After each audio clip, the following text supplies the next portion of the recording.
এরকম তাকে সম্মান দেওয়া যখন প্রবেশ করাইতেছে, এরকম ভাবে অনেক মানুষ, অনেক হিন্দু একসাথে প্রায় 90,000 হিন্দু কালিমা পয়রা মুসলমান হয়ে গেছে শুধুমাত্র ওই মঈনুদ্দিন চিশতির চেহারা দেখা।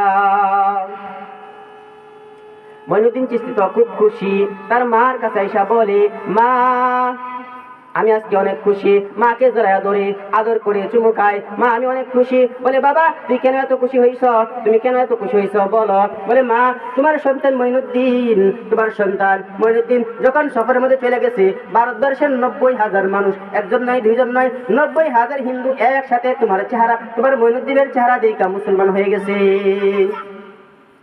মা তখন জ্বর জ্বরে কাঁদতেছে, সন্তান সুখের সংবাদ দেয় আর মার চোখ দিয়া পানি পড়ে।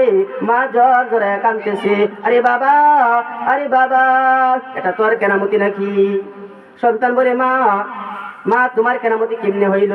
যাইলাম আমি, সফর করলাম আমি, আমার চেহারা দেখা মানুষ মুসলমান হয়ে গেছে, তো তোমার কেরামতি কেমনে? মা বলে, সন্তান ওই বাবা তুই শুন, তুই যখন আমার ঘরের ভিতরে আসছিস, যখন গর্ভধারণ করলাম তোকে, তখন থেকে আমি কোরআন তেলাওয়াত শুরু করে দিছি। সূরা ওয়াকিয়া, সূরা রহমান, সূরা মুজাম্মাল, এরকম ভাবে সব সূরা আমি যখন পড়তে শুরু করলাম, এরকম ভাবে বেশি বেশি কোরআনের খতম করছি।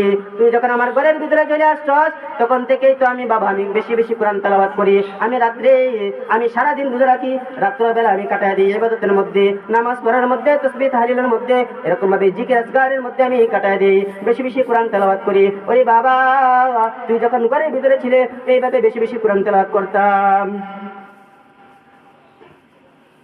তো এরকম ভাবে যখন তুই প্রসব হইছস বাবা শুন, যখন প্রসব হইছস, প্রসব হওয়ার সাথে সাথে আমি সাজদার মধ্যে পড়ে গেছি।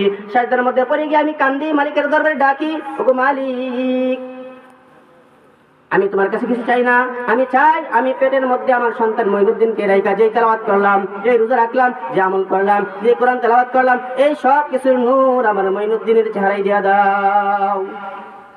বাবা শুধু তাই নয়, তুমি যখন প্রসব হইলা, প্রসব হওয়ার পরে যখন তুমি কান্নাকাটি করো দুধ খাওয়ার জন্য, আমি তোমাকে দুধ ততক্ষণ পর্যন্ত খাওয়াই নাই যতক্ষণ পর্যন্ত ওযু না করলাম।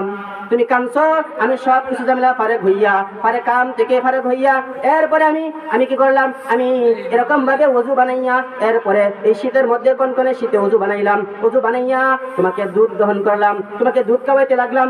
যখন তোমাকে দুধ খাওয়াই দিয়েছি, এমন সময় আমি কোরআন তেলাওয়াত করলাম, তোমাকে দুধ খাওয়াইতেছি আর কোরআন তেলাওয়াত করতেছি। বাবা বলো এত কষ্ট করলাম, আর আজকে বলো নাকি তোমার কারামতি? শুধু বাবা তাই নয়, তোমাকে দুধ খাওয়াইতেছি আর কোরআন তেলাওয়াত করতেছি, আর মালিকের কাছে আমি ফরিয়াদ করলাম, মালিকের কাছে বললাম, ও আল্লাহ আমার সব কোরআনের তেলাওয়াতের নূর আমার মঈনুদ্দিনের চেহারায় দিয়া দাও। বাবা এখন বলো তো, এই কেরামতি, এই কষ্ট, এই সব কিছু কি তোমার কেরামতি নাকি? তোমার চেহারা দেখা ভারতবর্ষের মুসলমান 90,000 মুসলমান হয়ে গেছে মানুষ, এরকম 90,000 হিন্দু মুসলমান হয়ে গেছে। ও বাবা তুমি বলো এটা কি তোমার কেরামতি নাকি আমি মায়ের কেরামতি? এত কষ্ট কইরা এরপরে তোমাকে লালন করলাম। এরকম ভাবে মা যখন ভালো হয়, মা যদি এরকম ভাবে ভালো হয়ে যায়, সন্তানাদিও ভালো হয়ে যায়, ভালো মা তো সন্তানও ভালো হয়।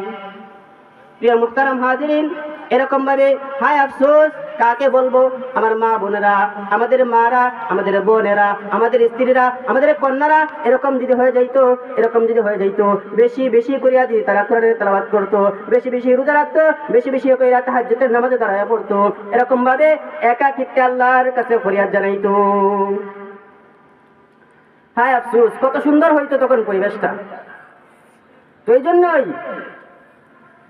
আমাদের মা বোন 12 বছর, 16 বছর, 17 বছরের একটা মেয়ে এরকম ভাবে বিবাহ হওয়ার পরে যখন পরের বাড়িতে চলে যায়, এমন একটা বাড়িতে চলে গেছে বিবাহের পরে যে বাড়ির সব মানুষ তার কাছে অপরিচিত মনে হয়, আর সেই মহিলাটাকে তার শ্বশুর, তার শাশুড়ি কষ্ট দেয়, তার ননদ কষ্ট দেয়, তার দেবরে কষ্ট দেয়, এরকম ভাবে সবাই তাকে কষ্ট দিতে শুরু করে।